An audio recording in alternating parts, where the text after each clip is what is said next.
नमस्कार, आदाब। Crime petrol सतर्क के ब्लैक हेडलाइंस अध्याय के आज के एपिसोड में आप सबका स्वागत है। आज के केस में हम देखेंगे होली के दिन शुरू हुआ अपराध का ये खेल कैसे इंसानी रिश्तों को जज्बात के भंवर में उलझा देता है और एक के बाद एक कई जिंदगियां तबाह हो जाती हैं। गुलाल का रंग भी लाल होता है और खून का रंग भी लाल। गुलाल को जब हवा में उड़ा दिया जाता है तो जिंदगी खुशियों से भर जाती है, लेकिन वहीं जब खून बहता है तो जिंदगी हाथ से फिसल जाती है। होली है! होली है! होली है! होली है!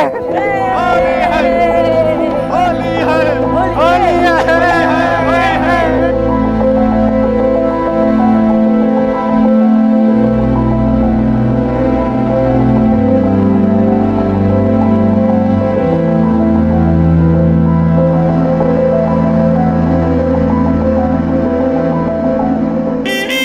लो बन गई चोरी।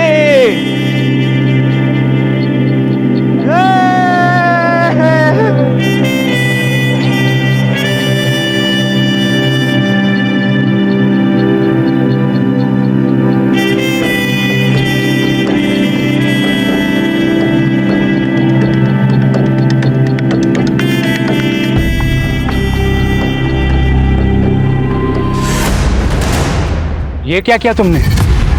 अरे जिससे ब्याह करना होता है ना, उसी के माथे पे गुलाल डालते हैं। तो कर लेंगे ना ब्याह। डरते थोड़ी है किसी से।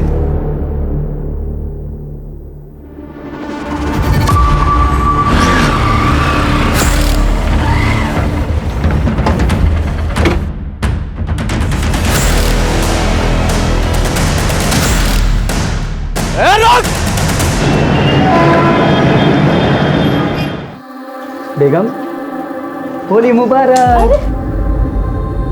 आपको भी होली मुबारक। आप मेरे त्योहारों का भी कितना ख्याल रखते हो ना। देखो ना, मेरे लिए होली भी खेल रहे हो। तेरे लिए तो कुछ भी।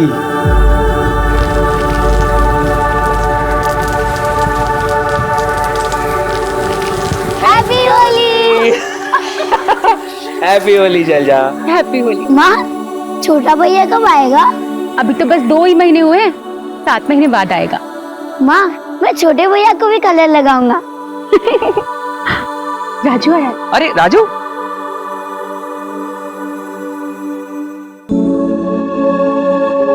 होली की शुभकामनाएं राजू। जीते रहो। होली की शुभकामनाएं साहब। हैप्पी होली राजू। हैप्पी होली सोनू।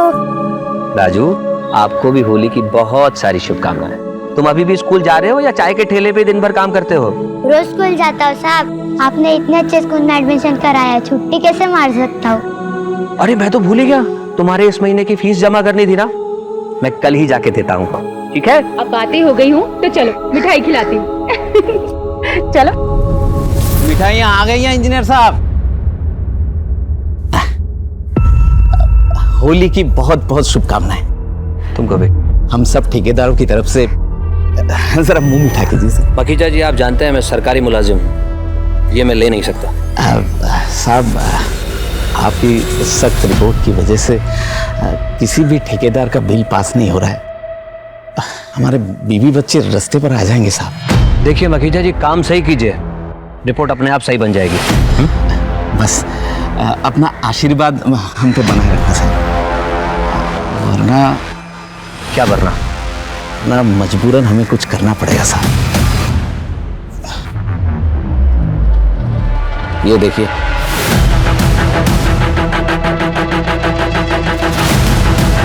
तुमका नहीं आया? तेरी हिम्मत कैसे हुई यहाँ आने की? जो तो मैं देख लूंगा यहाँ से। तुझे मैं देख लूंगा।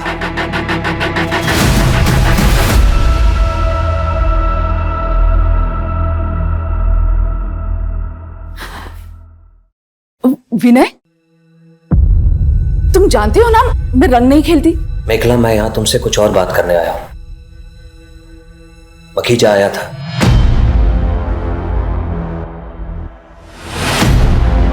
ओह नो, अगर वो पिक्चर्स बाहर आ गए तो ऑफिस में इंक्वायरी बैठ सकती है। मेरा सारा रेपुटेशन खराब हो जाएगा, यहाँ तक कि प्रमोशन भी रुक सकता है, और ऊपर से घर परिवार टूट जाएगा सब अलग।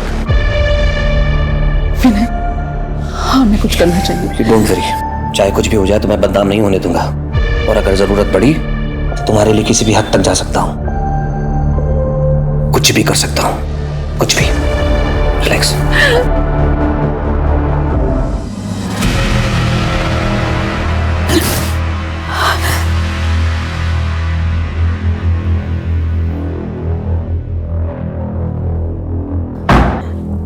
मैं चलता हूं।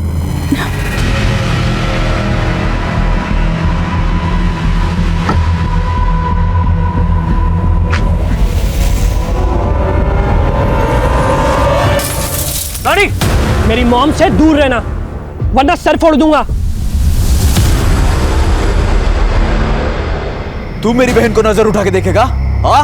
उसके माथे पे गुलाल भरेगा? रुक जाओ। अम्मा, ये हमारे रेवती पर गुलाल डाला है और कह रहा ना उससे ब्याह रचाएगा। संग्राम, संग्राम ये उन लोगों की परंपरा है, और आज के दिन ना तुम अपने दिमाग को जरा ठंडा रखो। अरे आज खून से नहीं, रंगों से खेली जाती है, समझे? आप सब लोग अपने घर जाइए और खुशी से होली मनाइए।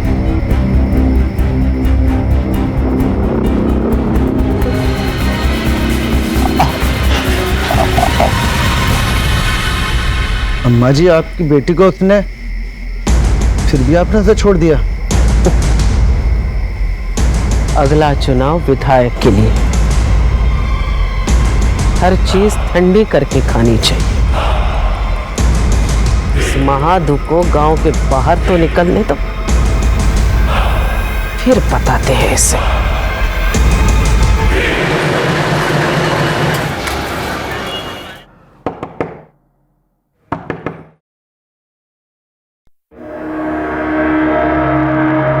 फाइल लागू जीजा जी। शैलजा दीदी कहाँ है? जी मैं रेवती, शैलजा दीदी की छात्रा हूँ। वो हमारे गांव आती थी ना पढ़ाने, तभी से उनसे जान पहचान हुई। मैं उनकी फेवरेट स्टूडेंट थी। शैलजा जी आ रही हूँ। अरे रेवती, प्रणाम दीदी। खुश रहो। वो कॉलेज का फॉर्म भरने इंदौर आई, पर मुझे यहाँ का कुछ पता नहीं, इसीलिए आपके पास चली आई। वैसे दी, आप जो फोटो दिखाए थे, जीजा जी तो उससे भी ज्यादा खूबसूरत हैं। वो छोड़ो, ये बताओ कि तुम्हारे घर वालों ने तुम्हें अकेले कैसे आने दिया? 18 साल की हो गई हूँ, कहीं भी अकेले आ जा सकती हूँ।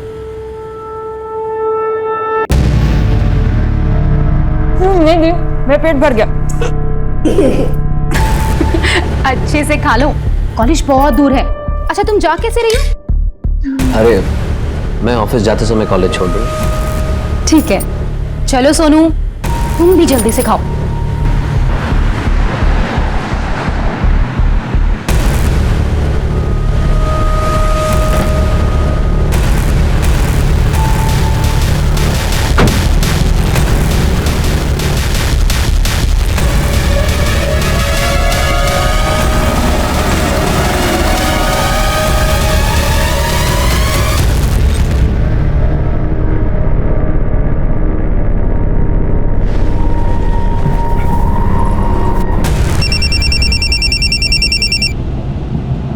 हेलो। मखेजा ने अपने सोशल नेटवर्किंग साइट पे एक मैसेज डाला है कि आज 12 बजे तक सरकारी अफसरों के छुपे हुए रिश्तों का बड़ा खुलासा होने वाला है। गॉड, ये खुलासा किसी और का नहीं मेखला, हम दोनों का होने वाला है। ये पक्का हम दोनों के पिक्चर्स नेट पे अपलोड करने वाला है। कुछ करो विनय, नहीं तो। Mekhala, you don't worry, I will get him.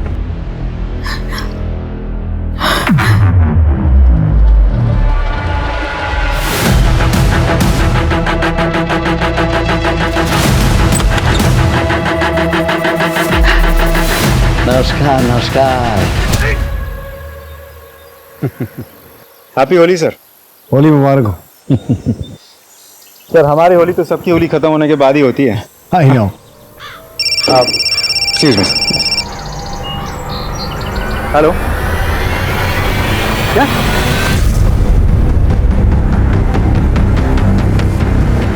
Phone किसने किया था? मैंने। पूरा घर चेक करो, बॉडी का पंचनामा करके इसे पोस्टमार्टम के लिए भिजवाओ। सर विनय कुलश्रेष्ठ, एग्जीक्यूटिव इंजीनियर। होली के दिन विनय के साथ इनका झगड़ा हुआ था, विनय ने इनको धमकाया भी था। तेरी हिम्मत कैसे हुई यहाँ आने की? सर ये फोटो देखिए, ये विनय और विनय के सीनियर कॉलीग मेखला, मैं इन दोनों को जानता हूँ। पूरा गांव छान मार, वो जहां भी दिखे उसे लेकर आ अभी इसी वक्त। चल। जी अम्मा जी। माँ, रेवती गहने और पैसे भी लेके भागी है। संग्राम, गहने बनवाए जा सकते हैं, पैसे कमाए जा सकते हैं, खेतों में बीज डालेंगे ना तो सोना उगेगा, लेकिन बात यहाँ से पैसों या गहनों की नहीं है, बात है हमारे इज्जत की। इसलिए उसे ढूंढ कर लेकर। ठीक है अम्मा।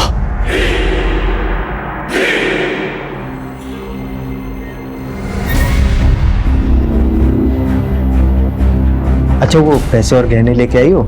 मैं अपने और माँ दोनों के गहने और पैसे लेकर आई हूँ। ये देखो, ये और ये रहे गहने, ये देखो। लेकिन ना इतने सारे गहने यहाँ रखना ठीक नहीं होगा। मैं काम करता हूँ, ये सारे गहने बेच के ना पैसे लेके आता हूँ, फिर तुम्हारे नाम से बैंक में एक खाता खोलेंगे और सारे पैसे उसमें जमा कर देंगे।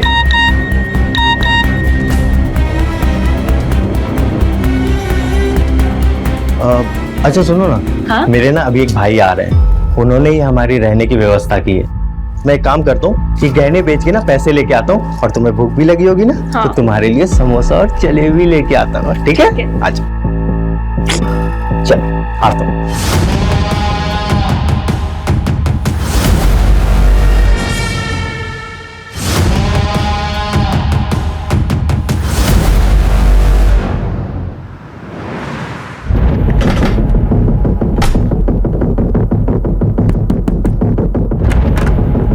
सर, आप विनय कहाँ है? ऑफिस गए हैं? क्यों सर, क्या हुआ? वो ऑफिस पहुंचे नहीं, उससे पहले ही कहीं और चले गए। आपको मालूम है कहाँ गए? मुझे नहीं पता सर, मैं तो खुद सुबह से टेंशन में हूँ।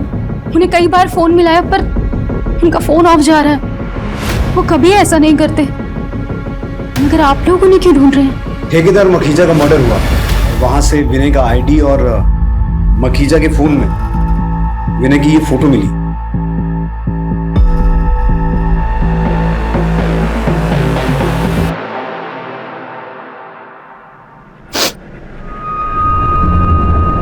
मैंने कभी सपने में भी नहीं सोचा था कि विनय मुझे इस तरह धोखा देंगे। शैलजा जी, मैं समझ सकता हूँ आप पे क्या बीत रही है। विनय अगर घर वापस आते हैं या उनसे कोई कांटेक्ट होता है तो तुरंत हमें इन्फॉर्म कीजिए। जी।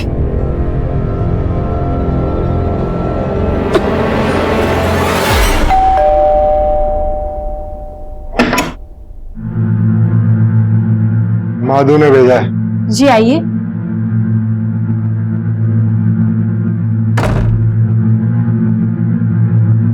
बैठिए। आप कुछ लेंगे? चाय, कॉफी? नहीं, अपना इंतजाम हम खुद कर लेते हैं।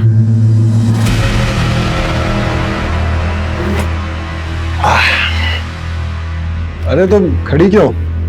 बैठो ना। ये क्या कर रहे हो? महादू आता ही होगा, उसी से बात करना। अरे माधु के आप कंचे खेलने आएगा? आओ।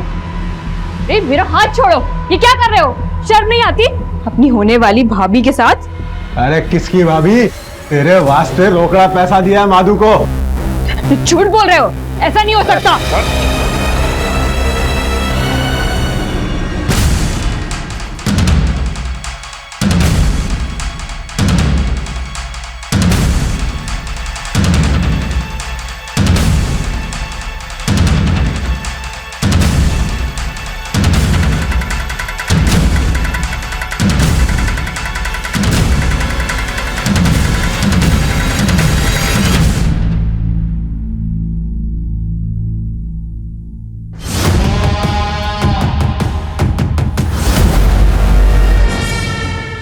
सुनो, कोई लड़की को लाल कपड़े में जाते हुए देखा गया यहाँ पे? हाँ, अभी अभी एक लड़की ऑटो में बैठकर उस तरफ गई है।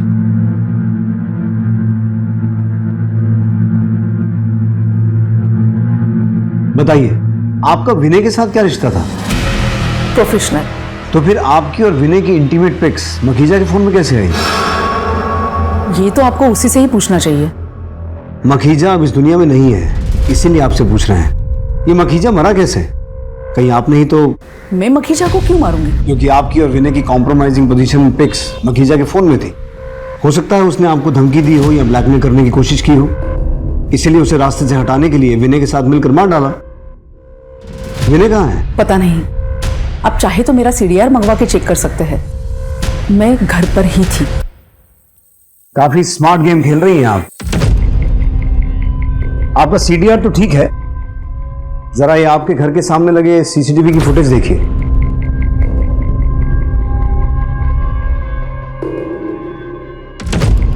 आपके बेटे रोनी की विनय के साथ क्या दुश्मनी थी? पता नहीं किसकी नजर लग गई मेरी बेटी की गृहस्थ जीवन में। ये सब कैसे हुआ बेटा? मुझे तो खुद कुछ समझ नहीं आ रहा माँ।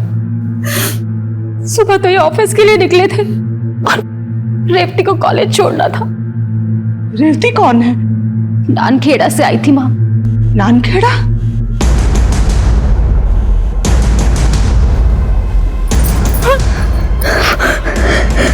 कौन है तुम लोग?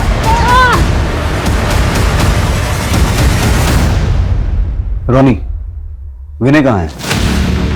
How would I know sir? तुमने उसकी कार की हेडलाइट तोड़ी थी, उसे धमकाया भी था। किस लिए? वो हमारा कुछ पर्सनल प्रॉब्लम था। तो उस पर्सनल प्रॉब्लम को खत्म करने के लिए विनय के साथ कुछ किया नहीं ना? नहीं सर। मखीजा का मर्डर कैसे हुआ? I don't know. तुम्हें गुस्सा तो मखीजा पे भी होगा, क्योंकि उसके फोन में वो पिक्स जो थी।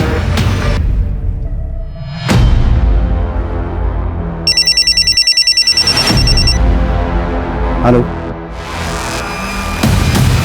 मेरे बच्ची को उठा के ले गए साहब। कौन लोग थे? बड़े अजीब लोग थे, मुंह पर कपड़ा बांध रखा था। मैं उन्हें पहचान नहीं पाई। रेवती के बारे में पूछ रहे थे।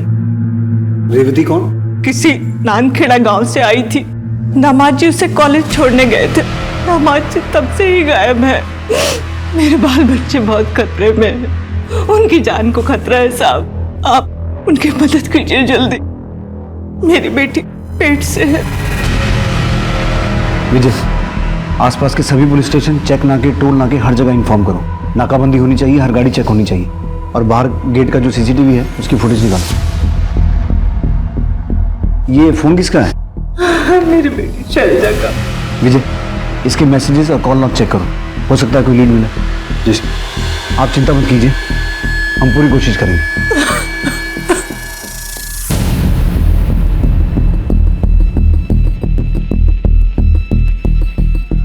पहले मखीजा का मर्डर हुआ, फिर विनय गायब हुआ, और अब विनय के बीवी और बेटा।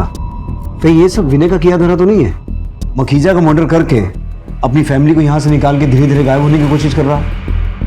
रेवती नानखेड़ा गांव से थी, और ये लोग भी गांव खेड़े के ही लग रहे हैं, चेहरे ढके हुए हैं। कहीं सबके तार रेवती से जुड़े तो नहीं है? विजय, नानखेड़ा पुलिस से रेवती के बारे में और जानकारी निकालो। सर, एक चीज नोटिस की आपने? दिखा रहा हूँ, ये देखिए, गाड़ी में नंबर प्लेट ही नहीं है। जितने भी चेक नाके हैं सबकी CCTV फुटेज चेक करो। देखो ये गाड़ी कौन कौन से रास्ते से होकर गुजरी है। सब।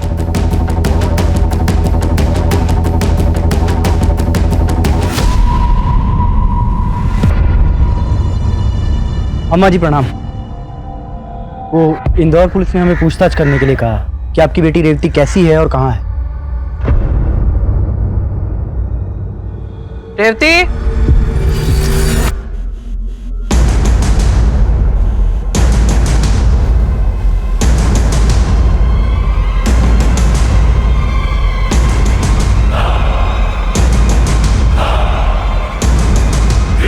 ये रही रेवती। दरोगा तुमसे मिलना चाह रहे थे, पूछ रहे थे तुम हो कैसे। ठीक हो ना तुम? हो गई तसल्ली? जी अम्मा जी, हो सकता है इंदौर पुलिस वालों को कोई गलतफहमी हो गई है। ठीक है, चलता हूँ। प्रणाम।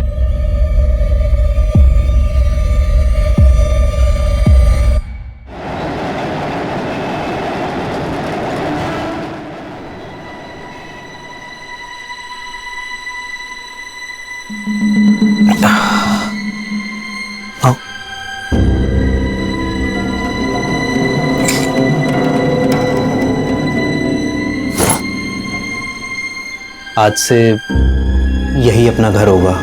अब तुम्हें किसी से डरने की ज़रूरत नहीं है। इसे ही हम अपना आशियाना बनाएंगे। लेकिन मुझे यहाँ के लिए कुछ सामान खरीदना होगा। तुम उसकी टेंशन मत लो। मेरा पार्टनर है बिलाल, उसकी बीवी है बिल्लो भाभी, वो तुम्हारी खरीदारी में मदद कर देंगी।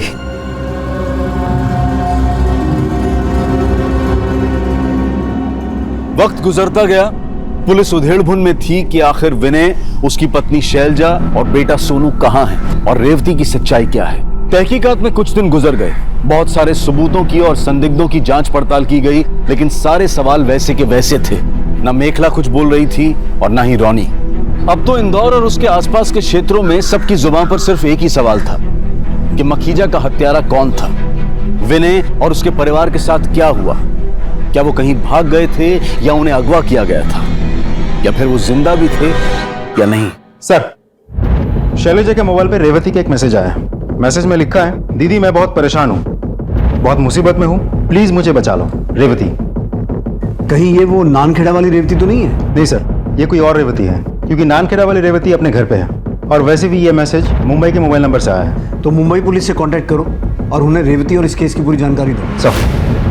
विनय ने उस दिन रेवती को कॉलेज के बाहर छोड़ा था ना? जी सर। उस दिन की CCTV footage I? Yes sir. ये कॉलेज गेट की सीसीटीवी फुटेज है।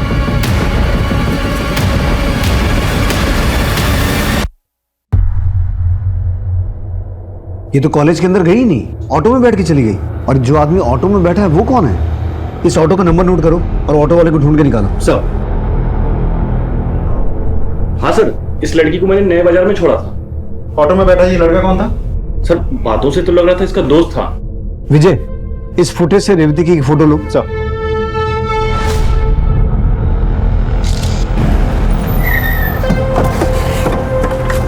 सर यहीं उतारा था, वहां दोनों अंदर गए थे। सुनिए, ये लड़की यहां आई थी? जी साहब, ये एक लड़के के साथ में आई थी। बाद में लड़का तो चला गया, फिर ये लड़की भी भाग गई। अगर नानखेड़ा की रेवती अपने घर पे है तो फिर ये रेवती कौन है? और वो लड़का कौन हो सकता है जो इसे यहाँ लेके आया था? और फिर वो रेवती जिसने मुंबई से शैलजा के फोन पे मैसेज किया था। टोटल 3 रेवती हैं और तीनों किसी न किसी तरीके से इस केस से जुड़ी हुई हैं।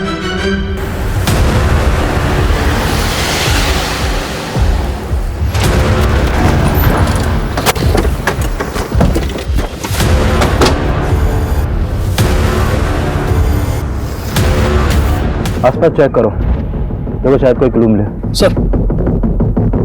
Lucky tailor. सर, शर्ट पे लकी टेलर का लोगो है। अरे लकी टेलर तो काफी फेमस है, मुंबई 6 में है। एक काम करो, बॉडी को पोस्टमार्टम के लिए भेजो। टेलर से चल के बात करते हैं। सर। मुंबई में अचानक मुंबई पुलिस को एक अनजान आदमी की लाश मिलती है और सवाल ये उठता है कि क्या इस केस के तार भी इंदौर केस से जुड़े हुए थे? इंदौर पुलिस पहले ही मखीजा की हत्या, विनय और उसके परिवार की गुमशुदगी और 3 रेवतियों की गुत्थी सुलझाने में जुटी हुई थी। क्या मुंबई में मिली अनजान लाश इन सभी केसेस को और भी पेचीदा बना देने वाली थी, या फिर अभी एक ऐसा सच सामने आने वाला था जो इन सभी समीकरणों को बदल देने वाला था?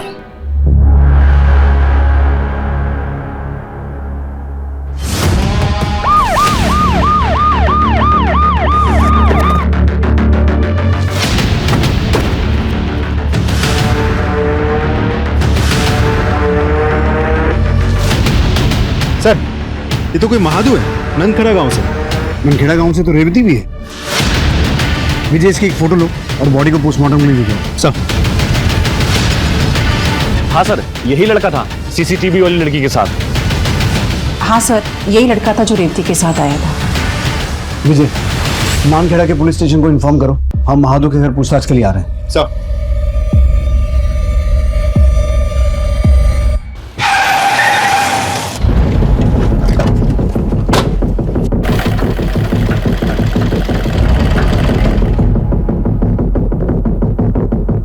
हमें मालवानी के पास एक लाश मिली है जिसकी शर्ट पर आपकी दुकान का टैग है। जो भी शर्ट आप बनाते हैं उन सभी शर्ट्स पर 3 अलग अलग रंगों के बटन लगाते हैं आप? नहीं साहब। तो फिर ये क्या है? ये तो बिलाल कौन बिलाल? इलेक्ट्रिशियन है, उसी ने तो हमारे दुकान का फिटिंग किया था, उसे ही ये सब शौक है। कहाँ रहता है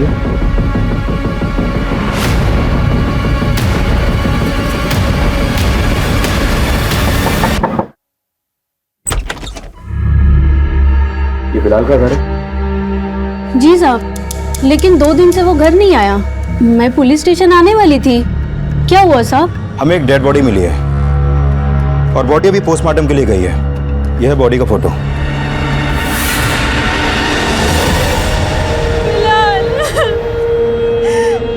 ये क्या हो गया? संभालिए अपने आप को। देखिए, हम आपका दुख समझते हैं, लेकिन तहकीकात तो करनी होगी। अच्छा, एक बात बताइए, बिलाल की किसी से कोई दुश्मनी थी? मतलब किसी से कोई झगड़ा कभी? नहीं साहब, अपने काम से काम रखता था। ये बिलाल काम क्या करता था? उसका कोई दोस्त था जो उसके ज्यादा करीब हो? हाँ साहब, वो पिछली गली में शाम रहता है ना, उसके साथ काम करता था।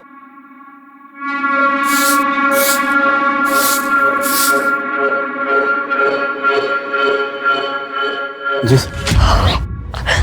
हाँ साहब, ये हमारा बेटा महादू है। इसकी गलत हरकतों के कारण मैंने इसे घर से निकाल दिया था साहब। क्यों? ऐसा क्या हुआ? कोई काम धाम ही नहीं करता था, बस ताली पी के पड़ा रहता था साहब। आपको क्या लगता है उसके साथ किसी की कोई दुश्मनी थी, लड़ाई झगड़ा? यहाँ गांव में तो नहीं साहब, पता नहीं इंदौर में किसी से दुश्मनी हुई हो। तो उसने आपसे कभी संपर्क तो किया होगा? कभी कुछ बताया कि उसको किसी से खतरा है या ऐसा कुछ? नहीं साहब, हमारी उससे कोई बात ही नहीं हुई है। ठीक है, जैसे ही बॉडी का पोस्टमार्टम हो जाएगा आपको इत्तला करेंगे, आप बॉडी क्लेम कर सकते हैं। जी सर।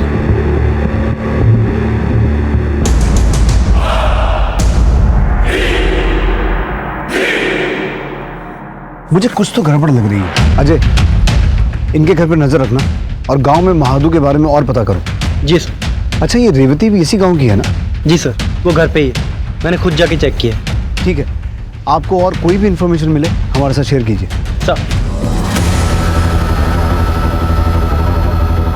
यही घर है साहब, वो शाम का यही घर है। यहाँ तो ताला लगा हुआ है। थोड़ा सा सर, लगता है घर खाली करके ये लोग कहीं चले गए हैं। पूरे घर की तलाशी लो। सर, उधर चेक करो तो।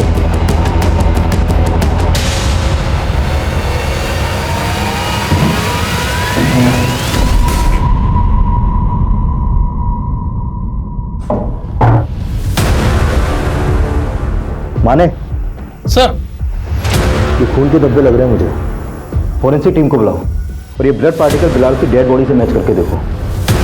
हो सकता है ये उसी का ब्लड हो।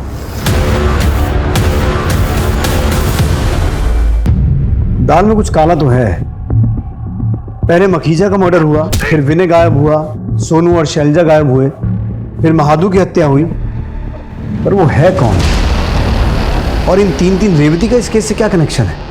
रेवती और शाम के रूम में मिले खून के धब्बे आपके पति बिलाल के ही हैं। साहब, ये रेवती और शाम ने मेरे शौहर को मारा है। आप इन दोनों को जेल में ठूस दो। हमने शाम का फोन सर्विलेंस पे डाल दिया है। जैसे वो फोन ऑन करेगा पकड़ा जाएगा। आपके पास रेवती का कोई नंबर है? नहीं साहब। ये बात समझ में नहीं आ रही है। ये रेवती है कौन? ये आई कहाँ से? और इसका इंदौर की शैलजा से क्या रिश्ता है? एक मिनट।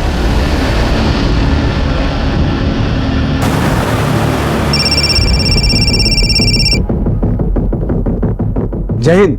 जय हिंद। मैंने आपको यह बताने के लिए कॉल किया है कि रेवती ने जिस नंबर से शैलजा को मदद मांगने के लिए मैसेज भेजा था, वो नंबर एक्चुअली मुंबई के बिलाल का है, लेकिन अभी उसका मर्डर हो चुका है।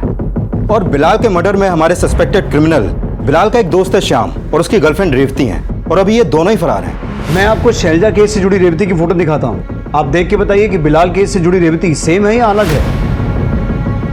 ये देखिए, ये देखिए, यही वो रेवती है जो शाम के साथ रहती थी। हाँ हाँ सर, यही है रेवती, और इन दोनों ने ही मिलकर मेरे पति को मारा है। तो शैलजा के घर आई रेवती ही मुंबई गई थी, इसका मतलब है रेवती नंबर 2 और 3 सेम है। तो क्या इसी रेवती ने महादू की हत्या की यहाँ इंदौर में और वहां मुंबई जाके बिलाल की हत्या की? खैर, आपको अगर रेवती मिलती है तो हमें इन्फॉर्म कीजिए। श्योर। जय जय। हाँ, very good, thank you sir. आपका शक बिल्कुल सही निकला। मखीजा के मोबाइल में विनय और मेखला के जो पिक्चर्स मिले थे वो हमारी टीम ने बहुत डिटेल में स्टडी किया। उसमें माइक्रो लीटर्स में उस मोबाइल कंपनी का वाटर मार्क है जिसमें पिक्चर्स खींचे गए थे, लेकिन पिक्चर्स खींचने वाले ने ब्लूटूथ के जरिए पिक्चर्स ट्रांसफर किए थे, इसलिए ज़्यादा कुछ पता नहीं चल पा रहा था। पिक्चर्स क्लिक किसने की? मेखला के ड्राइवर ने। तुम मेखला के ड्राइवर हो? जी सर।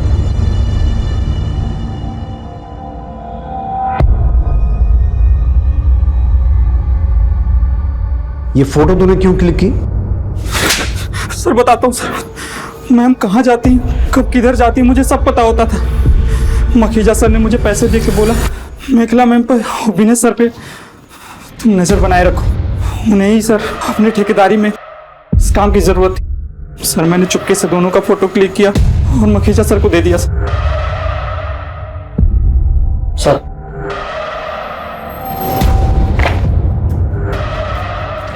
सर इसके कॉल डिटेल्स आ गए।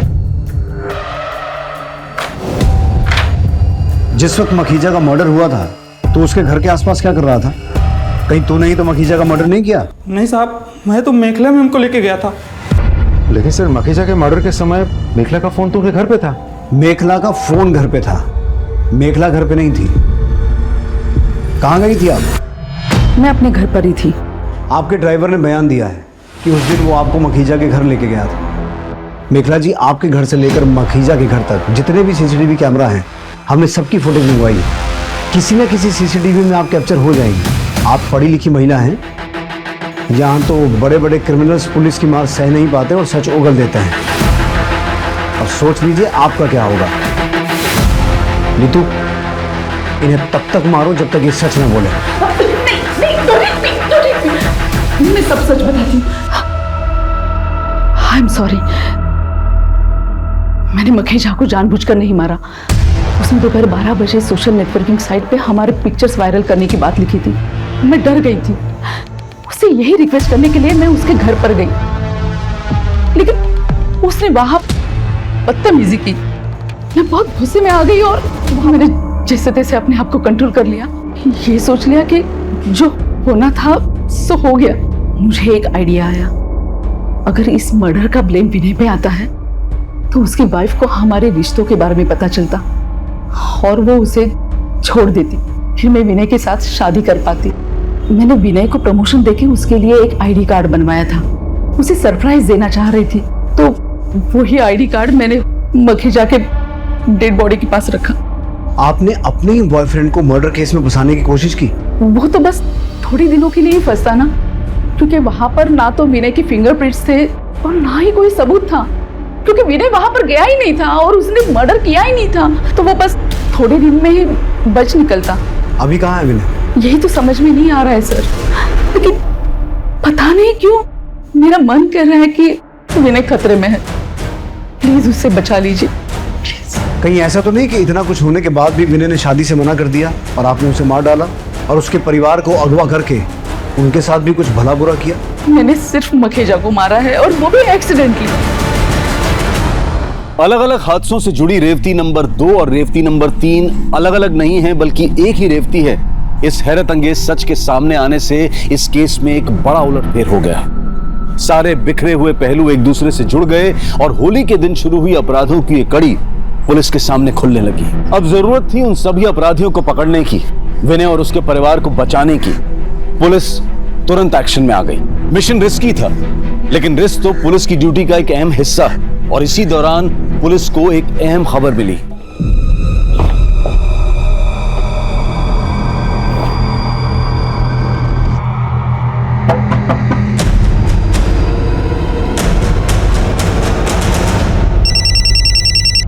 जय हिंद। बोलिए। जय हिंद। हमने रेवती को पकड़ लिया है। रेवती, तुम्हारे चक्कर में इतने सारे कांड हो गए, अब सब कुछ साफ साफ बताओ। तुम दोनों ये बताओ कि बिलाल को क्यों और कैसे मारा?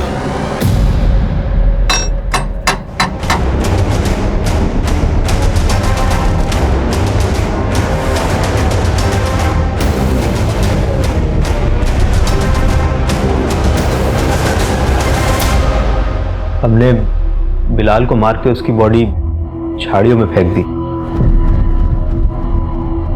तुम नामखेड़ा के महादू के साथ यहाँ इंदौर में क्या कर रही थी और शैलजा के घर कैसे पहुंची? सर, मैं नानखेड़ा की सरपंच अम्मा जी की बेटी हूँ। क्या?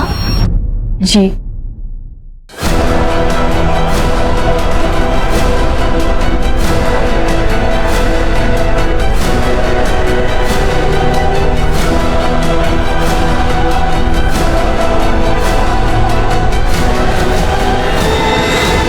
फिर मैं श्याम की मदद से इन सब से दूर मुंबई चली गई। तो तुम सिर्फ थोड़ी देर छिपने के लिए शैलजा के घर गई थी और फिर मुंबई चली गई। यहाँ पहले विनय गायब हुआ, फिर शैलजा और सोनू गायब हुए, महादू का मर्डर हो गया। क्या शैलजा दीदी की पूरी फैमिली गायब हो गई? हे भगवान, कहीं मेरी अम्मा जी को ये पता तो नहीं चल गया कि मैंने उनके घर में आश्रय लिया था और अम्मा जी ने तो उन्हें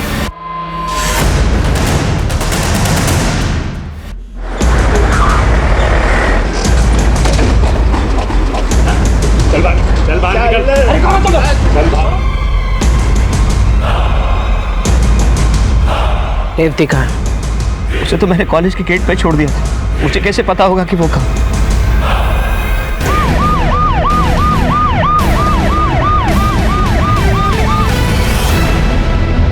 आपके घर की तलाशी लेनी है, वारंट दिखाओ। ये आज की सरपंच और आने वाले कल की विधायक जी का घर है, यहाँ वारंट कुछ नहीं चलता। चलो निकलो यहाँ से। मैं वार्निंग दे रहा हूँ, अगर पुलिस के काम में दखलंदाजी की तो मुझे गोली चलानी पड़ेगी। ए दरोगा, क्यों मेरे हवेली की तलाशी लेना चाहते हो? आपकी बेटी रेवती कहाँ है? तो घर पे। बुलाइए। रेवती,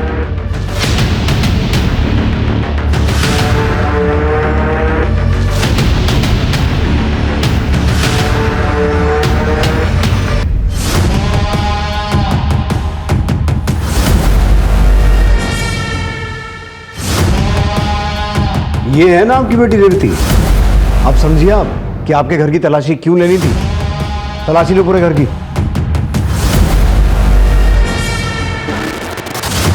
सर,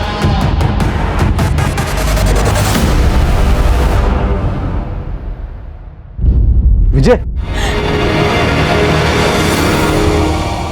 अब बताएंगी महादू को कैसे मारा? मुझे नहीं मालूम। नीतू, सबके सामने मारो इसे। सब मैंने मारा।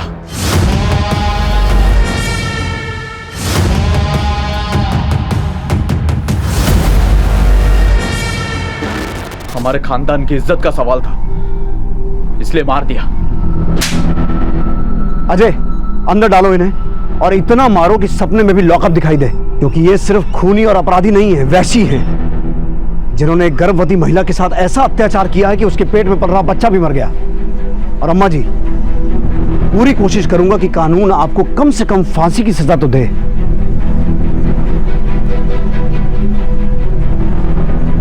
आप सब भी जाइए यहां से।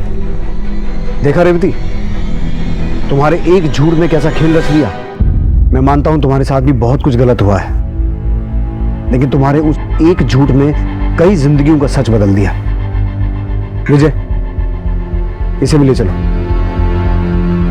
पुलिस ने पुख्ता सबूतों और गवाहों के साथ अपराधियों को कोर्ट में पेश किया और उन्हें सजा दी गई। लेकिन ये कहानी यही खत्म नहीं होती है। अम्मा जी और संग्राम ने अपने खानदान की इज्जत बचाने के नाम पर जो अपराध किए, उसका समर्थन करने वाले बहुत से लोग इस समाज में मौजूद हैं, जो आज भी ये नहीं मानते हैं कि जन्म और जात पात का भेदभाव करना गलत है। हम सब इंसान ही हैं, और जिस दिन हम किसी भी इंसान को उसके जन्म से नहीं बल्कि उसके कर्मों से जज करना शुरू करेंगे, तो शायद उसी दिन से बहुत सारे अपराध अपनी जड़ से ही मिट जाएंगे। दोस्तों, कोरोना वायरस से बचाव के लिए सरकार और प्रशासन ने कई कदम उठाए हैं। ये बहुत जरूरी है कि हम उनके द्वारा दिए गए निर्देशों का सही तरीके से पालन करें, अफवाहों पर विश्वास ना करें और डर का माहौल ना बनने दें। हमें पूरा विश्वास है कि हम बहुत जल्द एक साथ मिलकर इस आपदा को जड़ से मिटाने में सफल रहेंगे।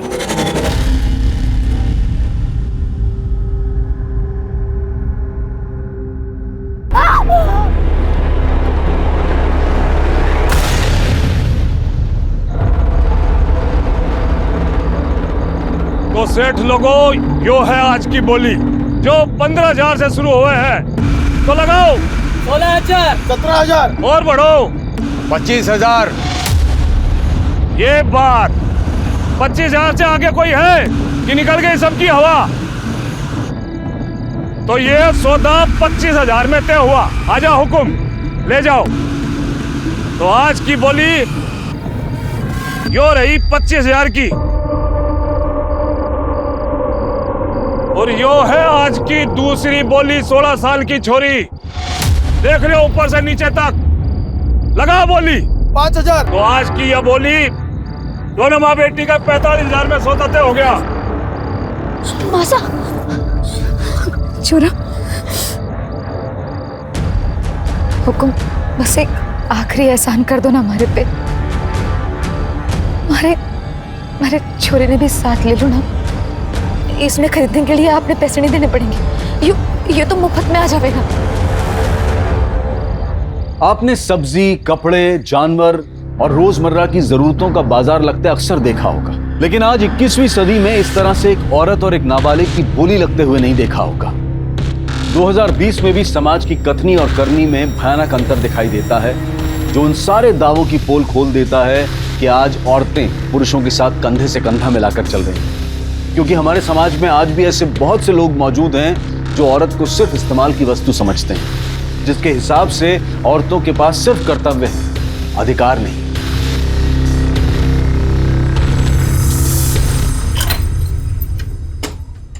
आ जाओ बेटा, आ जाओ, आओ,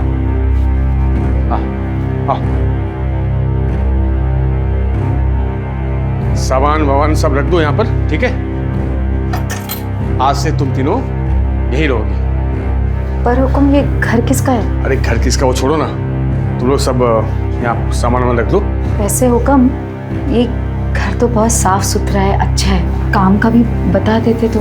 आधार कार्ड है तेरे पास?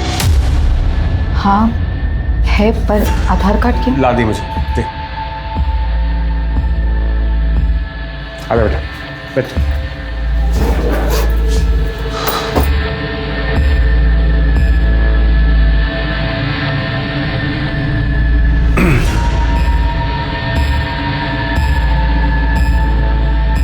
मैं एक काम करता हूँ, घर का कुछ ज़रूरी सामान लेकर आता हूँ, तब तक तुम लोग आराम करो।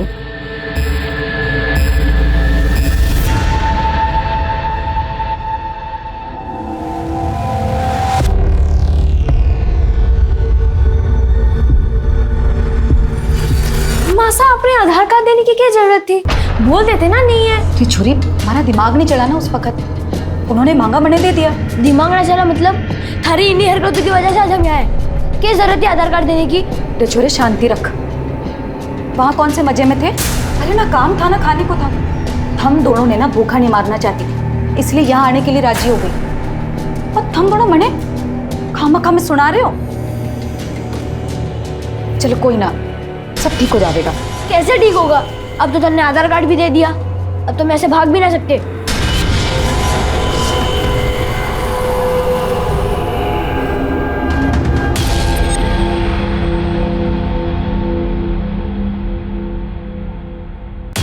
हाँ, ये तुम लोगों के लिए कपड़े और कुछ जरूरत का सामान लाया हूं। बेटा ये तेरे लिए, ये तेरे लिए, ये तेरे लिए, और मैं तुम लोग के लिए मोबाइल भी लाया हूं, तीनों के लिए, ठीक है? और ये फाइल तेरे लिए। हाँ, एक भूल गया, ये आधार कार्ड। मासा, ये फोन तो नया है। कम। हाँ, ये सब आपने हमारे लिए किया? बिल्कुल। अब ये मोबाइल फोन दे दिया है तो इसमें अपना फोन नंबर भी दे देते तो। वो सब बाद में, पहले मुझे तेजस्वी का गिफ्ट तो देने दो। ये लो बेटा, तेरे लिए, जा खेल। अरे ऐसे क्या देख रही है? साड़ी पहन के नहीं दिखाएगी मुझे? जा उस कमरे में जा। और तू खड़ी खड़ी यहाँ क्या कर रही है? जा उस कमरे में कपड़े बदल के आ, जा।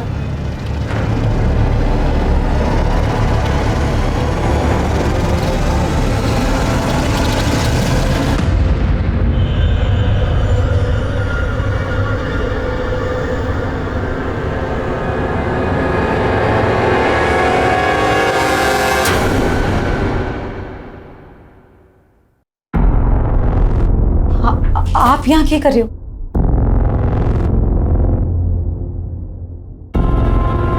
45,000 दिए हैं तेरे और तेरी बेटी के लिए। नई साड़ी, मोबाइल, रहने को घर, ऊपर से खर्चा अलग। वसूलना तो बनता है ना। वसूलना?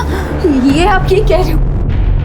कब मैं यहाँ ये सब करने नहीं आई, मरे जाने दो।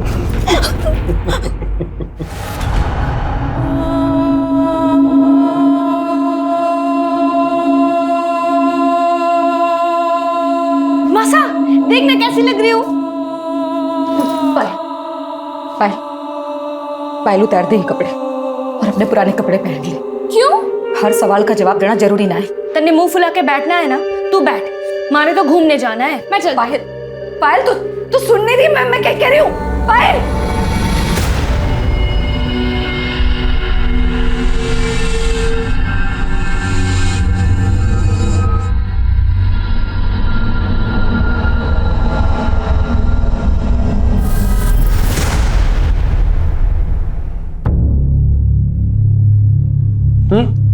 मेरा हो गया, मुझे मत दो।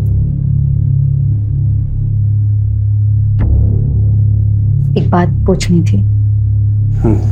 रोज रात में तो आप हमारे साथ तो रहते नहीं, तो फिर कहाँ जाते हो?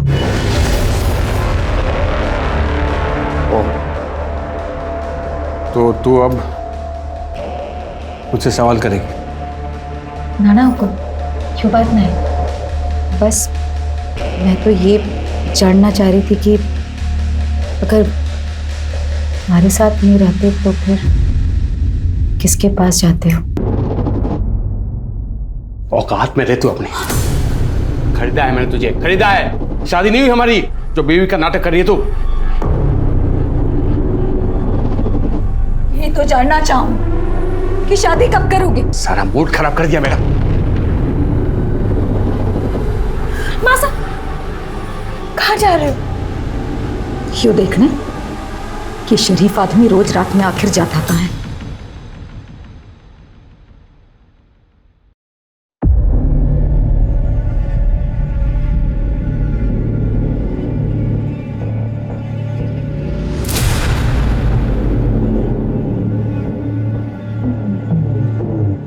कहाँ गई थी तू?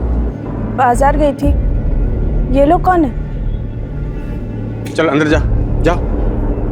हाँ, मगर ये है कौन? चल बताता हूँ, चल चल।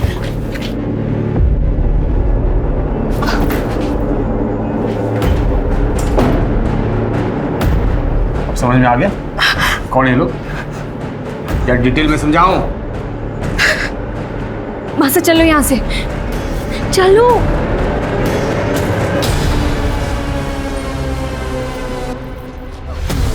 चल निकल यहाँ से। अब दोबारा कभी यहाँ दिखाई दी ना, जान से मार दूंगा मैं।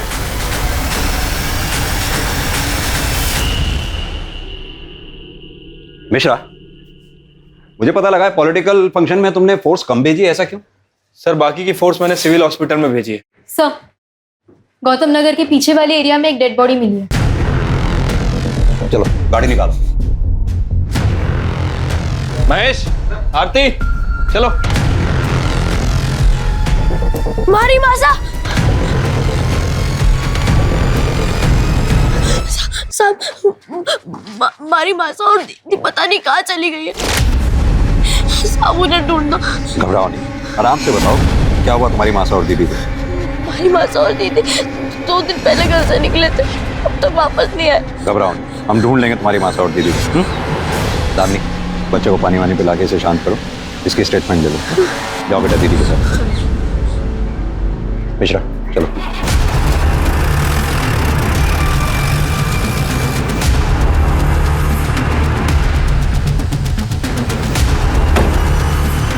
आओ। सॉरी सर,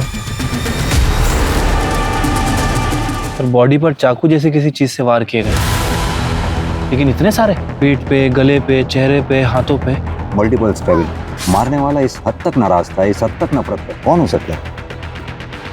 शायद इसका कोई चाहने वाला या फिर इसका पति। बापू नहीं है हमारा, कुछ साल पहले मर गए थे। मासा और दीदी है। और कुछ टाइम पहले वो हुकुम मारे को यहाँ ले आए। हुकुम कौन? पूरा नाम क्या है उनका? नाम तो ना पता मारे को, सब उन्हें हुकुम ही कहते हैं। कहाँ से ले आए थे वो तुम्हें? सर पहनावे से तो लग रहा है कि राजस्थानी है। खून भी सूख चुका है, बॉडी जिस कंडीशन में है देखकर लगता है कि मर्डर 2-3 दिन पहले हुआ। मासा परसों सुबह घर से निकली थी और जब वो वापस नहीं आई तो अगली सुबह पायल दीदी उन्हें ढूंढने चली गई और आज पायल दीदी भी घर नहीं आई। मोबाइल फोन है दोनों के पास? हाँ, पर कोई फायदा नहीं। मैंने बहुत कोशिश की पर दोनों का फोन बंद आ रहा है। सर हमने आसपास अच्छे से चेक कर लिया पर कहीं कोई मोबाइल, पर्स, आईडी या मर्डर वेपन वगैरह कुछ भी नहीं मिला। सर बॉडी पे जबरदस्ती के कोई निशान नहीं है, रेप नहीं हुआ है, बाकी रिपोर्ट आने पर ही पता चल पाएगा। मिश्रा, बॉडी की फोटोग्राफ लो और आसपास के थानों में सर्कुलेट करा दो, शायद इसकी मिसिंग कंप्लेंट दर्ज हुई हो। यो हमारी मासा है और यो पायल दीदी।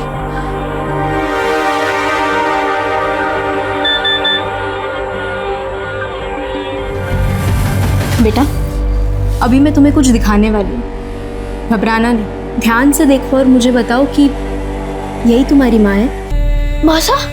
यो हमारी मासा। इन्हें क्या हुआ दीदी? मासा को क्या हुआ? मासा ऐसे ले, शांत हो जाओ। मासा जागो, मासा मासा मासा। सर आज तक अपने करियर में मैंने ऐसा केस नहीं देखा, एक 12 साल के लड़के को अपनी माँ की बॉडी की शिनाख्त करनी पड़ी। मिश्रा, जाहिर सी बात है इस बच्चे तेजस्वी का सदमा बहुत गहरा है, हम चाह के भी इसका दुख कम नहीं कर सकते, लेकिन हाँ इसकी माँ रेवती को इंसाफ दिलाकर बहन पायल को सही सलामत ढूंढकर हम इसका दुख कम जरूर कर सकते हैं। लेकिन इसके लिए हमें पता करना होगा ये हुकुम है कौन जो रेवती और पायल को राजस्थान से खरीद कर इन तीनों को यहाँ कानपुर में लेके आया, मकान दिलाया, कपड़े दिलाए, मोबाइल फोन दिलाया। मिश्रा तुम एक काम करो, पता करो ये तीनों नंबर किसके नाम पे रजिस्टर हैं, शायद इसी के जरिए हम उस हुक्म तक पहुंच पाएं और पायल को सही सलामत ढूंढ पाएं। ठीक है सर।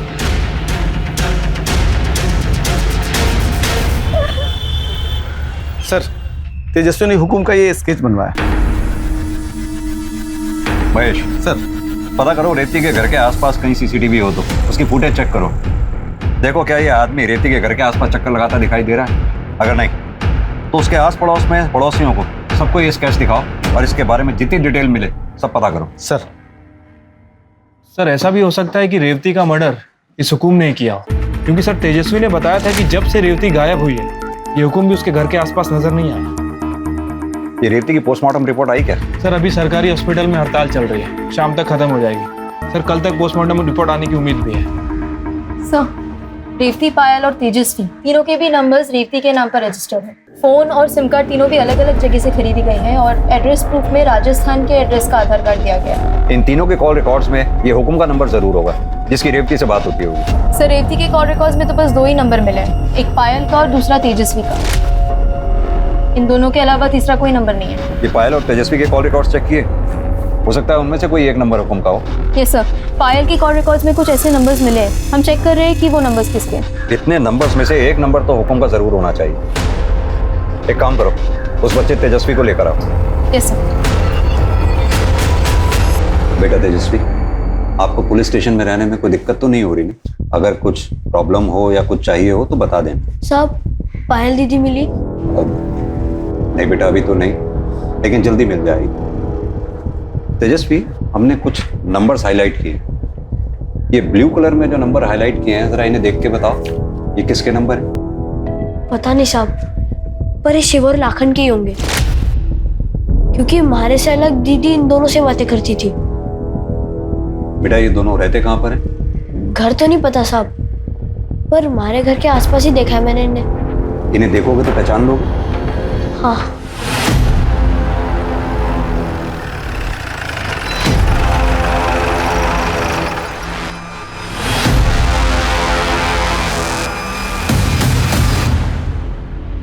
साहब वो दोनों है।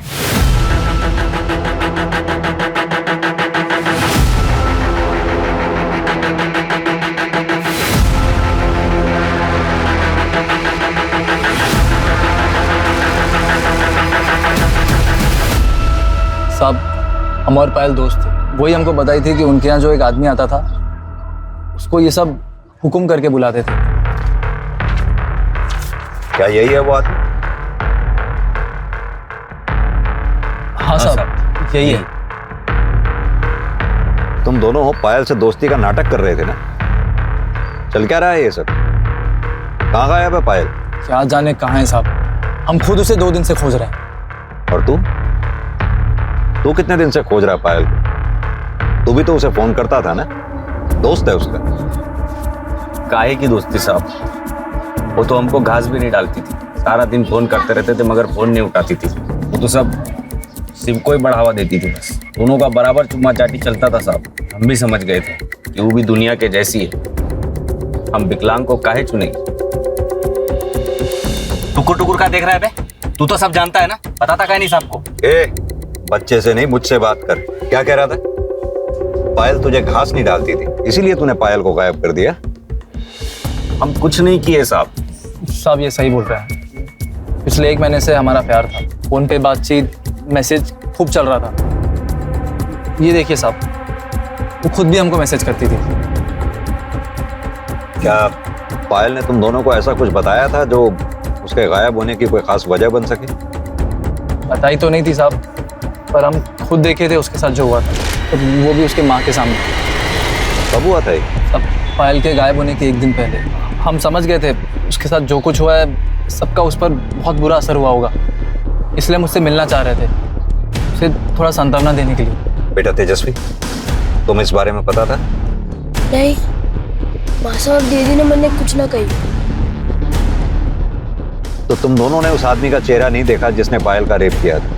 नहीं साहब। अब तो हम सब कुछ बता दिए, जाएं क्या? नहीं, तुम दोनों तब तक नहीं जा सकते जब तक ये साबित ना हो जाए जो कहानी तुमने सुनाई है वो सच है, और पायल के गायब होने में तुम दोनों का कोई हाथ नहीं।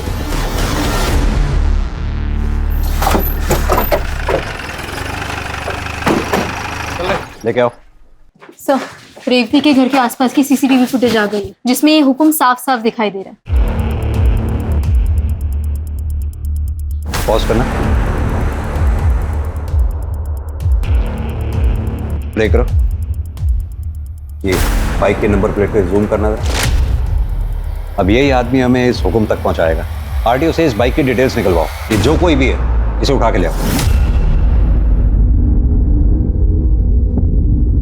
सर, हमारा नाम गोपी है और ये आदमी हमें ही है। ये हमें पता है, अब उसके बारे में बता जिसके गले लग रहा है तू। साहब, ये हरीश यादव है, हमारा पुराना दोस्त।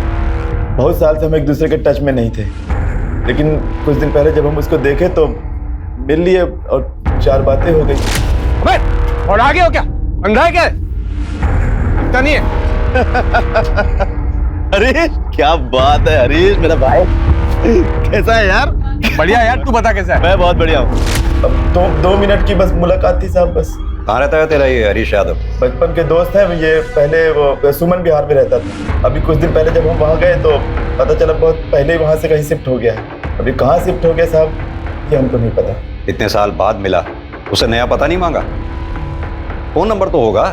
नंबर मांगे थे साहब उससे, लेकिन वो टाल दिए। वो न देना चाहते होंगे तो हम फिर जोर भी नहीं डाले। फिर साहब वो अपने रास्ते और हम अपने रास्ते।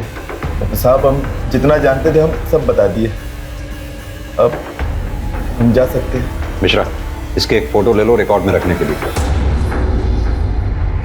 गोपी के जरिए हरीश यादव तक पहुंचने की पुलिस की उम्मीद जाया हो चुकी थी, और इसी बीच पुलिस ने तेजस्वी को एक एनजीओ में रहने के लिए भेज दिया, जहां से वो अपनी बहन के मिलने की उम्मीद में हर रोज फोन करता था। लेकिन फिलहाल पुलिस के पास उसे सांत्वना के अलावा देने के लिए और कुछ नहीं। पुलिस चारों तरफ अपने हाथ पैर मार रही थी, और फिर अचानक उन्हें पायल के बारे में पहली लीड मिली। आपके पड़ोसी विष्णु यादव के यहाँ कुछ गड़बड़ चल रही है, मैं कुछ समझा नहीं। अरे सर, उन्होंने 16-17 साल की लड़की को घर में कैद करके रखा है, वो भी बिना कपड़ों के, सिर्फ चादर में। हमने खुद देखा है उसे खिड़की पर खड़े हुए। जिस लड़की को उन्होंने कैद कर रखा है उसी को खिड़की पे हवा खाने खुला छोड़ दिया।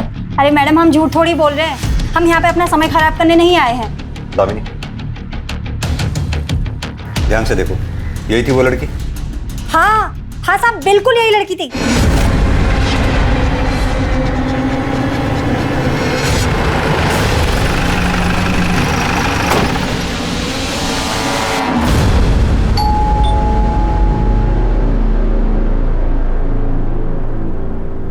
मुझे चाहिए साइड मिश्रा, घर का कोना कोना छान मारो।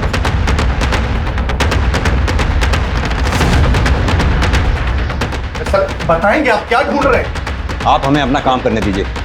पर हुआ क्या? क्या चाहिए आप लोगों को? सब पता चल जाएगा।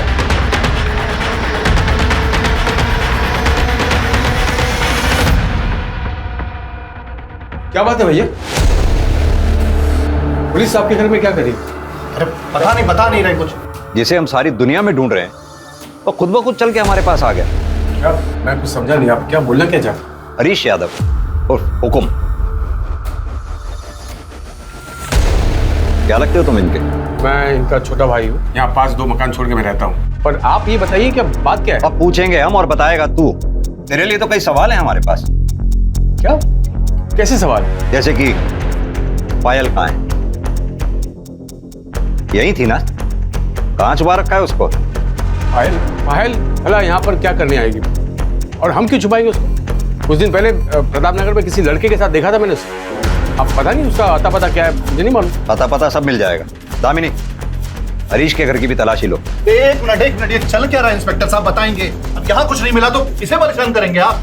भैया 1 मिनट लेने दीजिए तलाशी इनको। जब वहां भी कुछ नहीं मिलेगा इनको तसल्ली होगी तब।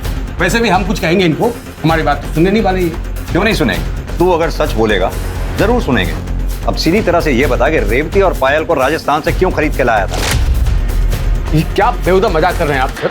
सर मैं एक लेबर कॉन्ट्रैक्टर हूँ भैया। आप बिल्डिंग के कॉन्ट्रैक्ट लेते हैं। हमारे यहाँ पर सारे राज्य के मजदूर आते हैं। रेवती भी आई थी कहीं से मजदूरी के लिए। ये पास वाली बिल्डिंग में हमारा काम चल रहा था। मंदी की वजह से उसे बंद करना पड़ा हमें। सर मेरी शराफत देखिए, रेवती दो बच्चे लेकर आई थी ना, उसे मैंने प्रताप नगर में घर दिया रहने के लिए, राशन भरवाया उसके लिए, सब कुछ किया। आप मुझ पर इल्जाम लगा रहे हैं।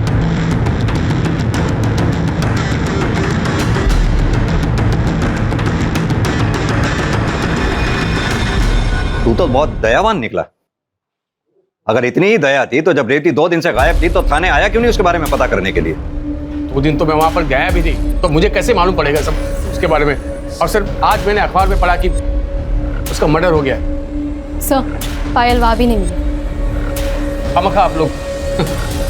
विमला जी, हमें उस घर में ऐसी कोई लड़की नहीं मिली जिसे उन्होंने कैद करके रखा। इनफैक्ट हमने उस कमरे में भी देखा, वहां पर भी कोई नहीं था। सर ये दोनों भाई ना बहुत धूर्त और मक्कार है, झूठ बोल रहे हैं वो। सर आप उस पागल औरत विमला की बात पर भरोसा कर रहे हैं? आप उसे पायल की जगह किसी और की फोटो दिखा देना, तब भी वो यही कहती। क्योंकि सच तो ये उसने किसी लड़की को देखा नहीं आपस में। वो बस हमें परेशान करने के लिए ये सब कर रही है। सर हम ठीक बताते हैं आप। ये जो औरत है ना विमला, इसका पति है प्रदीप, कॉन्ट्रैक्टर है, बिल्डिंग बनाता है वो भी। अब सेम प्रोफेशन है हमारा और उसका। अब ये दोनों मियां बीवी चाहते हैं कि हम बदनाम हो जाओ, हमारा सारा का सारा काम धंधा इन लोगों को मिल जाए बस। ये बताओ गोपी को कैसे जानते? गोपी? अच्छा गोपी मेरा पुराना दोस्त है, पर उसका इस केस से क्या लेना देना? मतलब मैं समझ नहीं आ रहा मुझे। अपने इस पुराने दोस्त से कब मिला था आखिरी बार? तू आखिरी बार मैं प्रताप नगर में मिला था उससे। सर एक बात बताऊं, आपकी अगर तलाशी हो गई है, पूछताछ पूरी हो गई है, तो प्लीज हमें थोड़ी बहुत शांति दीजिए सर। हम शरीफ लोग हैं, मेहरबानी कीजिए साहब। हाँ प्लीज सर।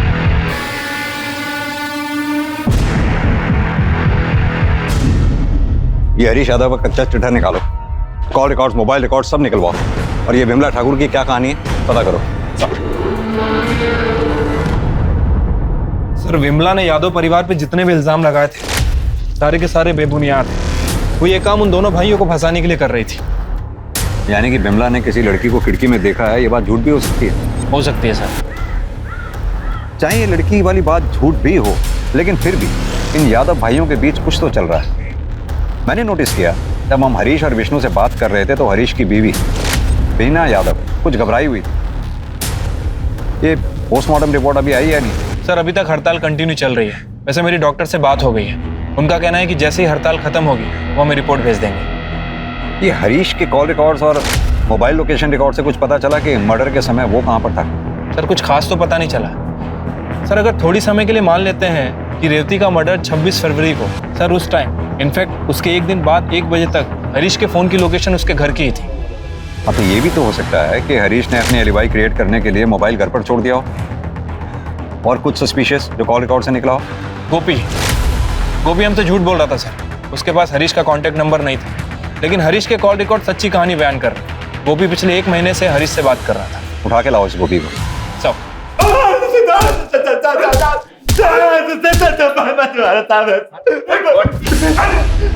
ये बोल की छोटी बोल एक दिन हमारे हरीश को प्रताप नगर में देखे तो हम हैरान हुए कि वो यहाँ कर क्या रहा है, क्योंकि साहब वो तो कानपुर की बहुत बढ़िया कॉलोनी में रहता था। तो साहब हम उसके ऊपर नजर रखनी शुरू कर दी है। फिर एक दिन हम जानबूझकर उससे ऐसे टकराए जैसे कि अचानक मिले। बढ़िया यार, तू बता कैसा है? मैं बहुत बढ़िया हूँ। यार प्रताप नगर में क्या कर रहा है? अरे काम से आया था मैं। काम से मतलब दोस्त कोई है? कई बार देखा तेरे को उस राजस्थानी औरत के आते जाते। ये चल क्या रहा है? वो गरीब औरत है यार, पति नहीं, 2 बच्चे हैं, तो थोड़ी बहुत मदद कर देता हूँ यार, बस इंसानियत के तौर पर यार। तू तो जानता मैं शादीशुदा हूँ। अब हरीश अच्छी तरह जानता था कि वो हमको मना नहीं कर सकता, नहीं तो हम उसकी पोल खोल देंगे। तो हम उससे पैसे हटने लगे। फिर हमको लगा कि पैसे से ज्यादा हमें और भी कुछ मिल सकता है।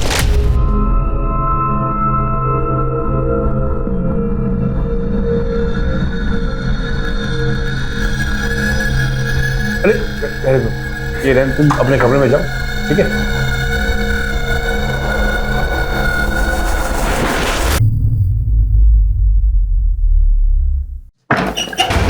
सब आप यहाँ क्या कर रहे हो? हैरान क्यों हो रही? बताया नहीं क्या हरीश तुमको? हाँ आप जाओ यहाँ से। आओ इधर इधर इधर इधर उधर बंद कर। हम अम्मा कसम खा के कह रहे हैं साहब, हम सिर्फ एक ही बार सोए थे उसके साथ।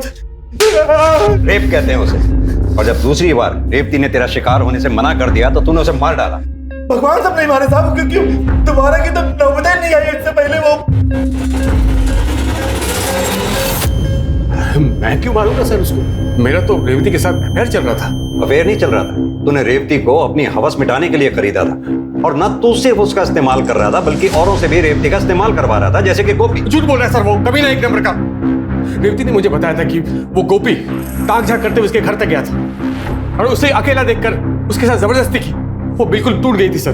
मैं तो यहाँ तक सोचा कि अगर मैं इससे शादी कर लूँ तो शायद उसका दुख कम हो जाए, लेकिन मैं ऐसा करता इससे पहले कि वो गायब हो गई सर। और 2 दिन बाद अखबार में खबर मिली कि उसका मर्डर हो गया। आपको बता नहीं सकता कितना झटका लगा मुझे सर। अगर इतना ही बड़ा झटका लगा था तो तू पुलिस स्टेशन क्यों नहीं आया उसके बारे में पूछताछ करने के लिए? ना ही तूने उसके बच्चों की सुध ली। पायल और तेजस्वी को ढूंढने मैं प्रताप नगर गया था, पर वो दोनों वहां नहीं थे, चले गए थे कहीं। और आप ही ने तो बताया कि पायल लापता है।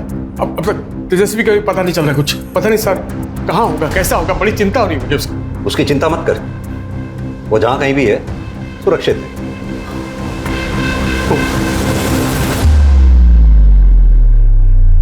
सर आपने इस हरीश को जाने क्यों दिया? साफ साफ दिख रहा है सर सीधा बनने की कोशिश कर रहा है। समझ तो मुझे भी आ रहा है मिश्रा, लेकिन इस हरीश के खिलाफ हमारे पास कोई ठोस सबूत भी तो नहीं है। सर ऐसे तो सबूत शिव और लाखन के खिलाफ भी नहीं है।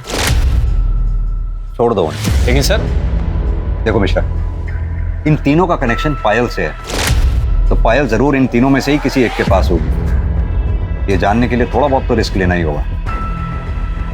सर मुझे लगता है कि हमें यादव परिवार की औरतों से भी बात करना चाहिए, क्योंकि अगर ये विमला सच बोल रही है मेरे ख्याल से इन औरतों को भी कुछ ना कुछ पता होगा। नहीं मिश्रा, मुझे नहीं लगता यादव परिवार की औरतें अपना मुंह खोलेंगी।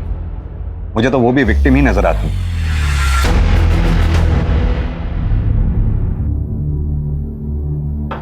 क्या बना है तूने?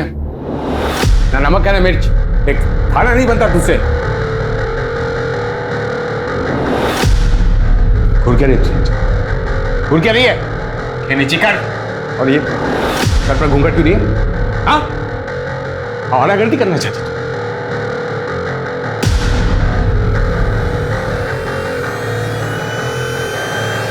बस अब बहुत हुआ।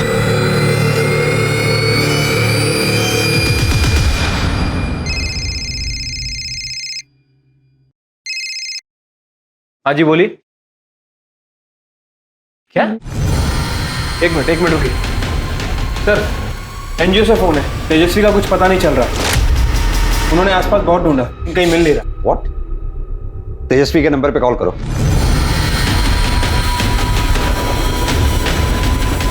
सर उसका फोन भी स्विच ऑफ है। मिश्रा, इससे पहले कि तेजस्वी के साथ कुछ गलत हो जाए हमें उसे ढूंढना होगा। चलो।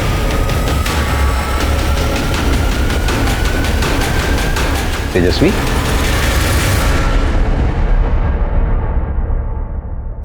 घबराओ नहीं, बैठो। चलो पानी पियो। आराम से बेटा, आराम से। अच्छा ये बताओ, तुम एनजीओ से भागे क्यों? मैंने पायल दीदी का फोन आया था।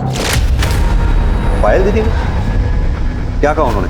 इतने दिन कहाँ थे वो? इतनी बात नहीं हुई, बस इतना कहा कि शिव की मदद से हम गाँव वापस जा रहे हैं। और रात को 11:30 बजे कमला विहार के पास आने को कहा।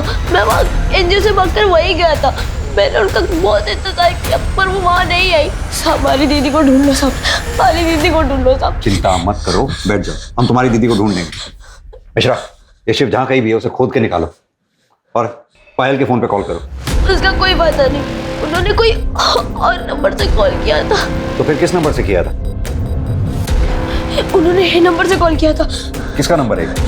पता नहीं। कॉल करो उस नंबर पे। कल तो कहीं आसपास ही बज रही है। दामी, तुम यहीं रखो इसके पास। आओ मेरे साथ।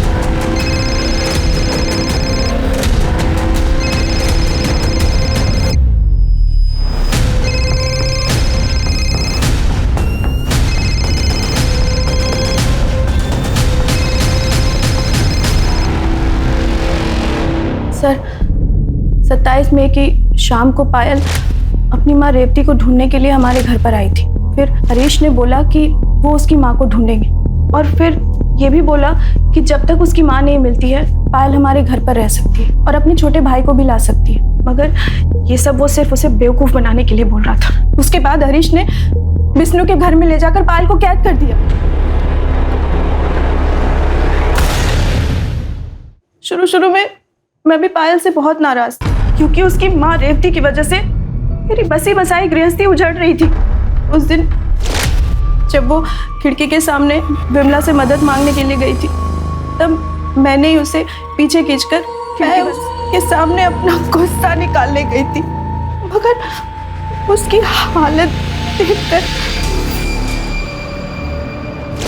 पायल के साथ जो कुछ भी हो रहा था वो सुनकर मेरी रूह कांप गई। फिर उसने मुझे ये भी बताया ये सब कब और कैसे शुरू हुआ। कौन? जिसने रेवती की आंखों के सामने पायल का रेप किया वो विष्णु था। अगर पायल विष्णु के घर पे थी तो हमें उस दिन क्यों नहीं मिली जिस दिन हम विष्णु के घर पे पायल को ढूंढने गए? क्योंकि सर हरीश ने आपकी गाड़ी को विष्णु के घर के सामने खड़े होते देख लिया था। इससे पहले कि आप घर के अंदर जाते वो पीछे के दरवाजे से घर के अंदर गया। काफी पहुंचे हुए हैं दोनों भाई। ये पायल अभी भी आपके घर में है? नहीं सर, मुझे पता था कि आज हरीश और विष्णु घर लेट आने वाले हैं, इसलिए मैंने पायल को भगाने का प्लान बनाया। उसे अपना फ़ोन दिया और उसने अपने बॉयफ्रेंड शिव और अपने छोटे भाई को फ़ोन करके ये बोला कि वो कमला विहार मतलब मेरे घर के पास रात को आ रहे। उसके बाद क्या हुआ? 11:30 बजे वो घर से निकली और उसके जाते ही आधे घंटे बाद हरीश और विष्णु घर आ गए। जब उन्होंने देखा कि वो घर से भाग गई है तो वो दोनों उसे ढूंढने के लिए निकल गए। सर, अगर उन दोनों ने उसे ढूंढ लिया तो उसे जान से मार देंगे। सर प्लीज आप कुछ कीजिए सर, इससे पहले कि वो उन्हें ढूंढे आप प्लीज उसे बचा लीजिए। आप चिंता नहीं करो। मिश्रा चलो। सर, इंडस्ट्रियल एरिया के पास वाले जंगल में एक जवान लड़की की लाश मिली है। What?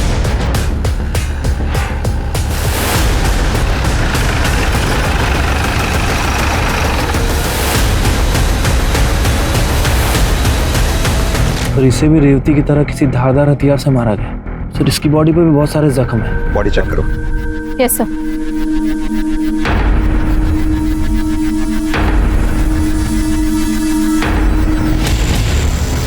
तो मर्डर के पहले रेप हुआ ये एग्जैक्टली नहीं कह सकते, पर रेप हुआ ज़रूर है क्योंकि शरीर और प्राइवेट पार्ट पे निशान है। मिश्रा, बॉडी को पोस्टमार्टम के लिए भिजवाओ और ये विष्णु और हरीश जहाँ कहीं भी हो उठा के ले आओ। सर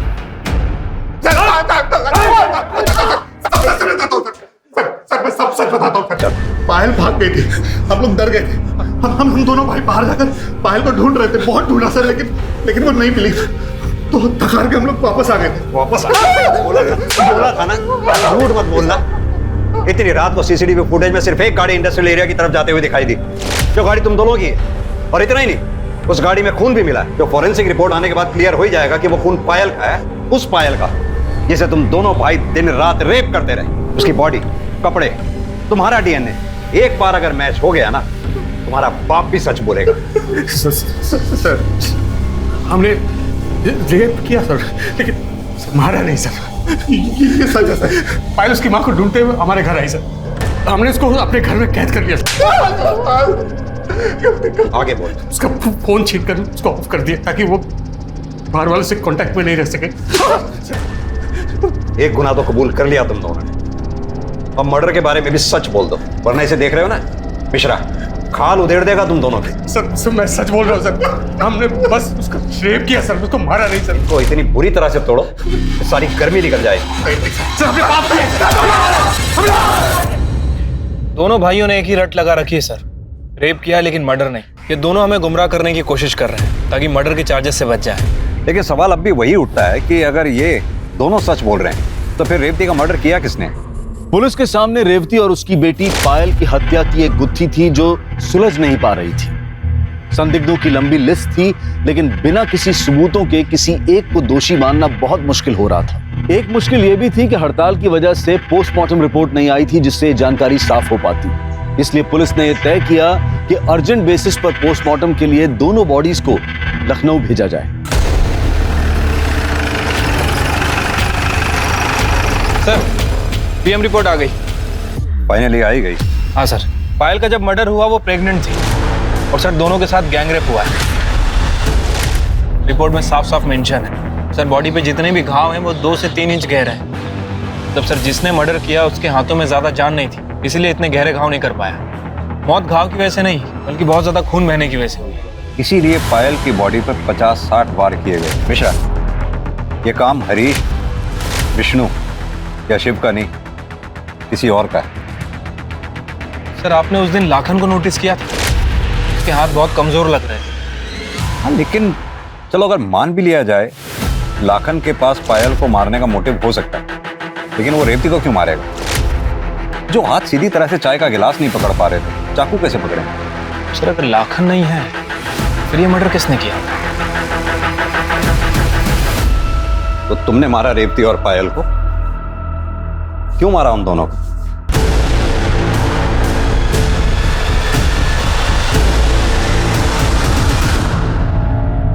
हमारे को बिल्कुल अच्छा ना लग गया था जब कोई हमारी मासा की बेइज्जती करता था। वो हुकुम 2 पैसे की औरत गई थी, उसने हमारी मासा को। मुझे तो उस दिन शिव और लाखन से पता चल गया था कि दीदी के साथ भी जबरदस्ती हुई थी।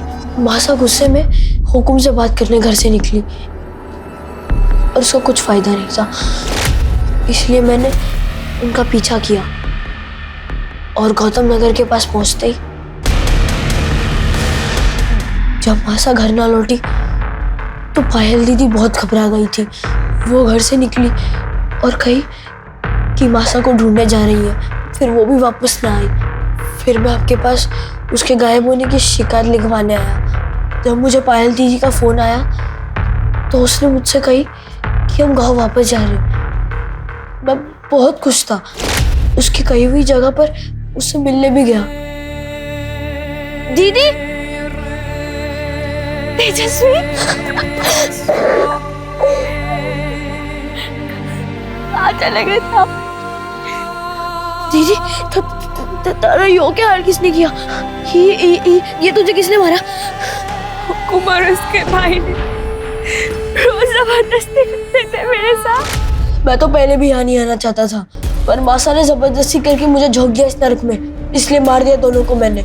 माना कि तुम्हारी माँ रेवती और बहन पायल के साथ जो कुछ भी हुआ बहुत गलत हुआ, लेकिन पुलिस थी ना उनके गुनहगारों को सजा देने के लिए। तुम्हें इस तरह से कानून अपने हाथ में नहीं लेना चाहिए। तेजस्वी के जुर्म कबूल करने के बाद भी पुलिस ने विष्णु और हरीश को तब तक पूछताछ के लिए रखा जब तक उन्होंने कबूल नहीं कर लिया कि हरीश ने पायल और रेवती को राजस्थान में हुई अवैध नीलामी से खरीदा था।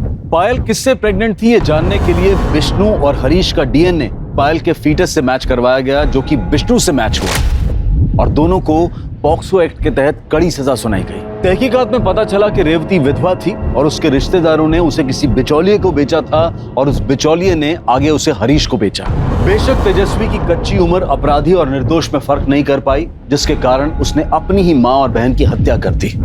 लेकिन उस मासूम की इस मनस्थिति के लिए वो सभी लोग जिम्मेदार हैं जिन्होंने उसे इस हाल में पहुंचाया। कोरोना वायरस से बचाव के लिए सरकार और प्रशासन ने कई कदम उठाए हैं। हम सबके लिए बहुत जरूरी है कि हम उनके दिए गए निर्देशों का सही तरह से पालन करें, अफवाहों पर विश्वास न करें, डर का माहौल न फैलने दें। हमें पूरा विश्वास है कि हम सब एक साथ मिलकर इस आपदा को जड़ से मिटाने में सफल रहेंगे। अब मैं अनूप सोनी आपसे विदा लेता हूं। फिर मुलाकात होगी क्राइम पेट्रोल सतर्क के ब्लैक हेडलाइंस अध्याय में एक और नए केस के साथ। और याद रखें, क्राइम और आपके बीच में सिर्फ इतना फर्क है कि आप कितने सतर्क हैं। सतर्क रहें, सुरक्षित रहें। जय हिंद। क्राइम पेट्रोल के और भी दिलचस्प कहानी देखने के लिए हमारे चैनल को सब्सक्राइब करें और बेल आइकॉन दबाना न भूलें।